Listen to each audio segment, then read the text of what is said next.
The first time Emma Hale saw the rich cowboy, he was standing in the doorway of the ranch supply store with snow blowing hard behind. Him had low, jaw tight, eyes scanning her as if she was the exact person he had been hunting in this wide, frozen emptiness. She had come to Gray Ridge County hoping to disappear, hoping no one here knew the things she'd run from, the man she had escaped, or the life she had buried behind her. But the cowboy's stare was too sharp, too intentional, as though he could smell the truth on her skin.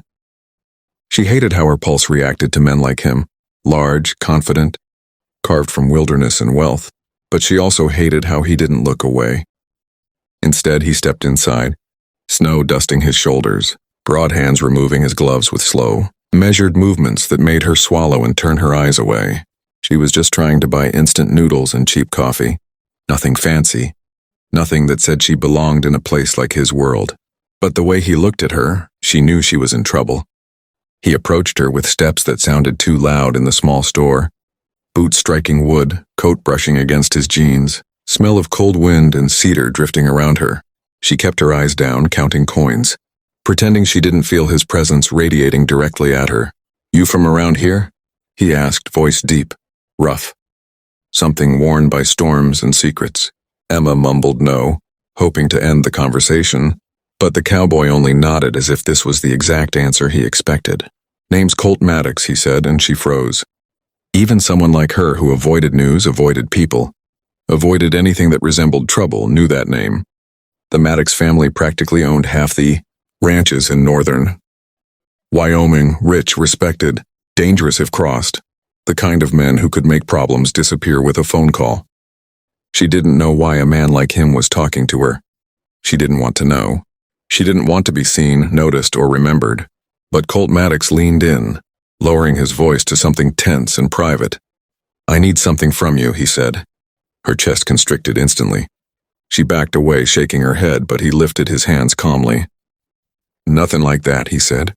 "I need a favor, and I'm willing to pay."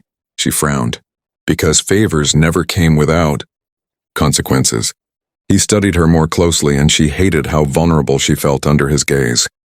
"I need someone," he said, pausing as if the words tasted bitter, "to pretend to be my wife." Emma nearly laughed from shock, except nothing about this man felt humorous. His jaw tightened, hands curling slightly as if he didn't like admitting the request. "My grandmother's dying," he said quietly. "Doctors say days, maybe weeks. She raised me. She's been asking to meet my wife, the one I promised her I'd have before she left this world." Emma felt a pang she didn't expect. She looked at him again properly, this, beneath the stoic posture and unbreakable expression. There was something desperate in his eyes, something wounded, something lonely. But pretending to be a cowboy's wife? A rich man's wife? That wasn't a small lie. That was stepping into fire willingly. "Why me?" she whispered. He looked away for the first time. "Because you're alone," he said. "Because no one here knows you. Because you look like you're hiding from something. And I need someone who won't be traced." Her blood chilled. He saw too much. Far too much. "I can pay you enough to disappear after," he added. "Start over. Far away." She should have refused. She should have run. But money meant safety. Money meant distance from danger. Money meant freedom. She agreed. And she regretted it before the ink on the fake marriage paperwork dried. The Maddox Ranch was enormous, a stretch of winter-coated fields and timber fences that seemed endless. Riding in Colt's truck toward it, Emma felt a sinking dread. She wasn't prepared to face a dying woman who believed she was meeting her grandson's wife. She wasn't prepared to live in a mansion-like ranch house, filled with family portraits and people who could read lies better than faces. But Colt made it clear. She only needed to stay until his grandmother passed peacefully. After that, she'd be given money. She'd be escorted to the bus station. They'd never speak again. Except nothing with a man like Colt Maddox was simple. That night, she met the grandmother, May Maddox, who was surprisingly sharp-eyed despite her frailty. The old woman took Emma's hands with trembling fingers, tears glistening, whispering, "You finally found someone, Colt." The cowboy stiffened beside her, eyes flicking away, a muscle in his jaw twitching. May asked for stories, how they met. Their favorite memories, what Colt said when he proposed. Colt lied easily. quickly, smoothly, as though he had rehearsed for a moment like this. Emma followed, adding soft details that made the grandmother smile.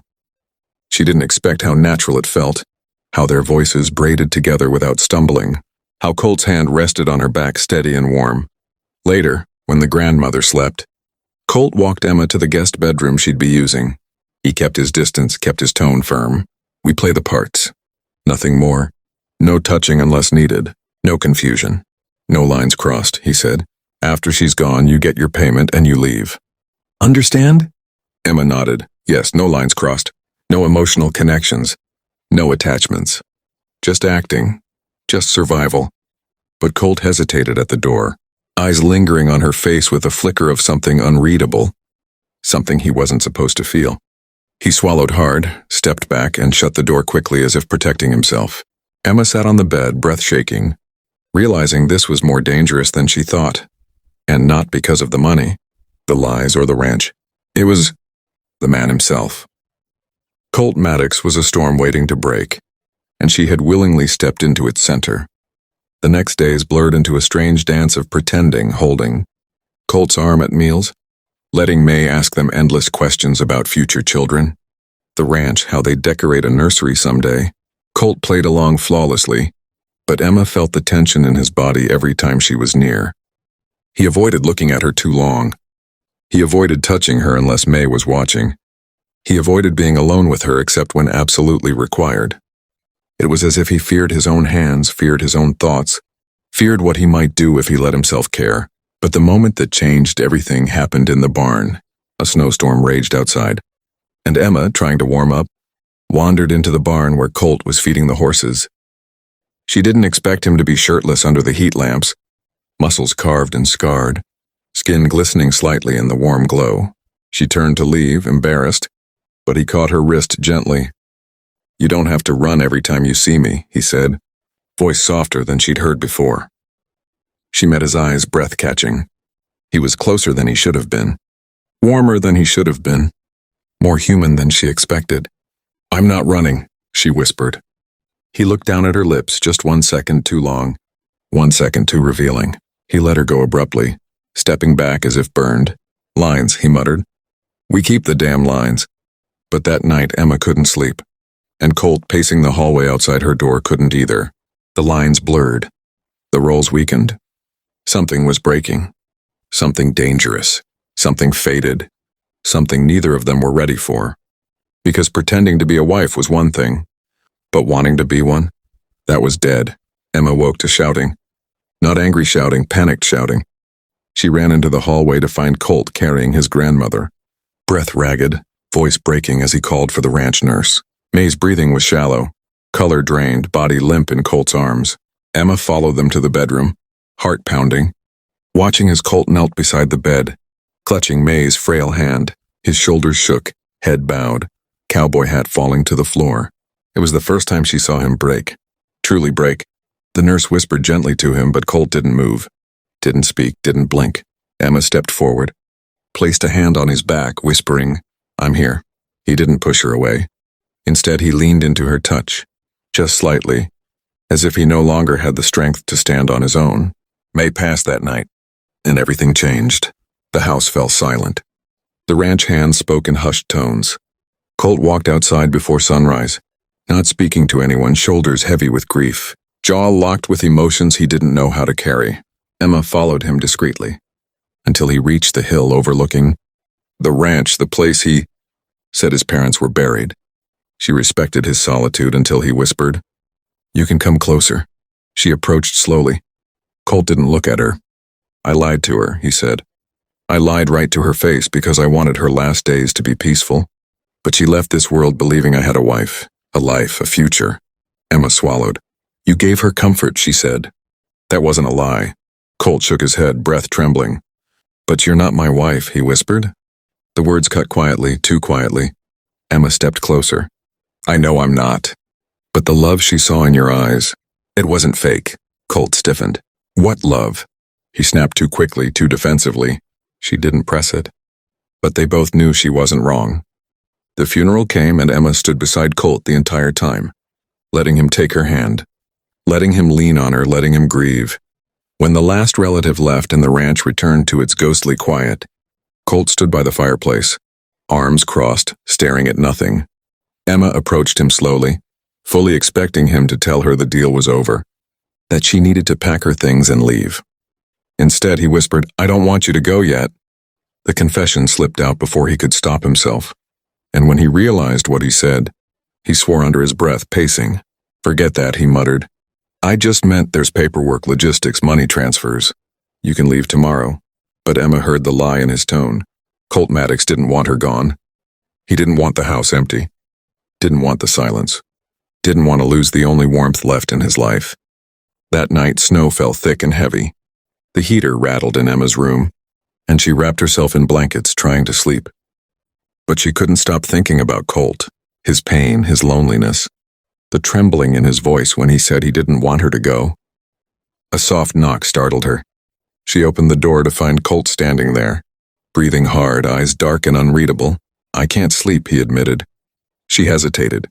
"Do you want to talk?" His jaw tightened. "No," he said. "I want—" He stopped, shaking his head as if fighting himself. "Hell, I shouldn't be here." He turned to leave, but she grabbed his wrist the same way he had once grabbed hers in the barn. "Stay," she whispered. He froze completely. Then he stepped inside.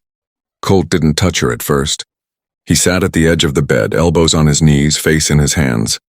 He looked exhausted, broken, human. Emma touched his shoulder gently, and that was all it took. He turned, cupped her face with a trembling hand, and kissed her. It wasn't a gentle kiss. It wasn't cautious or questioning. It was desperate, like a man who had spent years starving finally tasting something warm, something alive, something forbidden. He pulled her into his arms, fingers buried in her hair, breaths unsteady as though he was losing the last bit of control he had. Emma kissed him back, aching with the same need, the same loneliness, the same grief. It was too fierce, too raw, too real to be pretend. When he finally broke the kiss, Colt rested his forehead against hers, breathing hard. "This wasn't part of the deal," he whispered. "We crossed the damn line." Emma nodded. "Yes," Colt swallowed hard. "And I don't care." He kissed her again, slower this time, as if memorizing her mouth. His hands traced her waist, her back, her shoulders, pulling her closer until there was no space left. She felt the weight of his grief, the heat of his longing, the danger of his desire, and she knew. This wasn't just a moment. This was a shift, a slide into something they couldn't undo. The night deepened. The storm outside howled. Colt held her as though she was the only anchor he had left in the world. The lines they promised not to cross were shattered beyond repair. But morning brought consequences. Colt woke before her, staring at the ceiling, jaw clenched as though at war with himself. Emma watched him quietly. She expected regret, cold, harsh regret, but instead he rolled toward her, cupped her cheek and whispered, "I broke my one damn condition." She swallowed. "Which was?" He exhaled shakily. "Don't fall for the woman pretending to be my wife." Emma's heart stopped. He sat up, pacing again. "You can leave if you want," he said tightly. "I'll still pay you. I'll still keep your secret safe. I'll never mention last night again." He stopped pacing. "But if you stay," his voice dropped, "I won't pretend anymore." Emma stood, walked toward him slowly, reached for his hands. "I don't want pretend either," she whispered.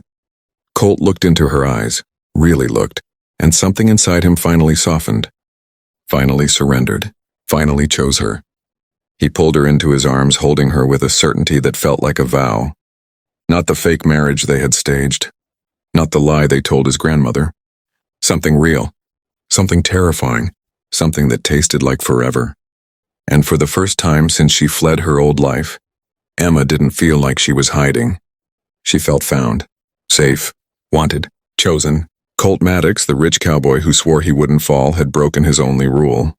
Because having one taste of her, one night, one kiss, one moment of truth, was enough to ruin every boundary he'd set.